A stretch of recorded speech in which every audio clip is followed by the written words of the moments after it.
Hello दोस्तों, स्वागत है आपका एक नए वीडियो में। तो प्लीज़ इस वीडियो को लाइक और सब्सक्राइब ज़रूर करिएगा। इसमें हम काफ़ी आपको जियोपॉलिटिक्स जानकारी देंगे। धन्यवाद दोस्तों।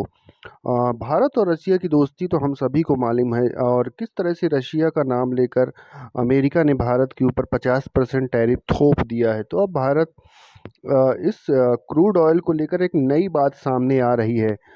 भारत के लोग, भारत में पॉलिसी मेकर्स हों चाहे आम आदमी हो, सभी लोग यही कह रहे थे कि अमेरिका को, हाँ, जो ऑयल हम रशिया से खरीदते हैं हमसे ज़्यादा तो चाइना वाले खरीदते हैं।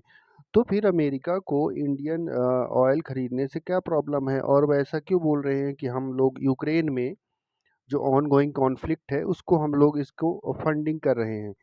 तो अब एक नई बात सामने आई है। अमेरिका की एक, जो वहाँ पर ट्रम्प प्रशासन में अधिकारी हैं, उन्होंने अब एक नई बात सामने आई है और नई बात कही है उन्होंने। उन्होंने कहा कि हम अमेरिका तब तक इस चीज़ को बैलेंस मानता था कि भारत के ठीक है बड़ी आबादी है और एनर्जी ज़रूरतें काफ़ी हैं, तो वो ठीक है रसिया से ऑयल लेकर बैलेंस कर रहा है। लेकिन उन्होंने आरोप लगाया कि भारत में हमें, आम जनता को तो इस क्रूड ऑयल का कोई फ़ायदा नहीं हो रहा है, और भारत का जो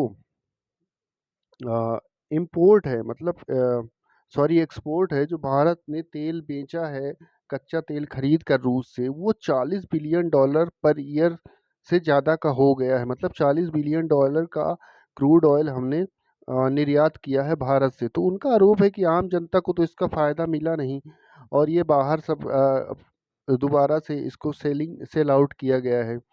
तो इसीलिए अमेरिका कहीं न कहीं खफ़ा नज़र आ रहा है। हालाँकि वो बात अलग है कि बात कुछ और है, बट बात कुछ और बताई जा रही है। बहरहाल जो हो, उन्होंने एक और बात जोड़ते हुए कहा कि भारत को अब ओपेक कंट्री घोषित करना चाहिए। जिस तरह से भारत अब ऑयल सप्लाई कर रहा है दुनिया में, तो उन्हें ओपेक कंट्रीज़ के लिस्ट में आ जाना चाहिए। बहरहाल ये बात भी कहीं न कहीं सच है कि पता नहीं, जो ऑयल हमने रशिया से इम्पोर्ट किया, तो भारत में आम जनता को इस चीज़ का फ़ायदा तो वाक़ई में होता हुआ कहीं नहीं दिखा, क्योंकि हमने तेल जो खरीदा था, तो उसका फ़ायदा किसे हुआ ये तो आज तक पता नहीं चल पाया, क्योंकि तेल की कीमतें तो कई सालों से लगभग जस की तस बनी हुई हैं। अगर बढ़ी नहीं है तो घटी भी नहीं है, क्योंकि भारत में आम जनता को तो इससे राहत नहीं मिली है। बहरहाल भारत के लिए खैर रशियन ऑयल एक अच्छा एसेट था, और भारत को कहीं न कहीं इसको डॉलर में भी पेमेंट नहीं करना पड़ता था, और भारत आज भी रुपए में पेमेंट देकर रशिया से एक प्रकार से कहना चाहिए कि बहुत ही सस्ते दामों में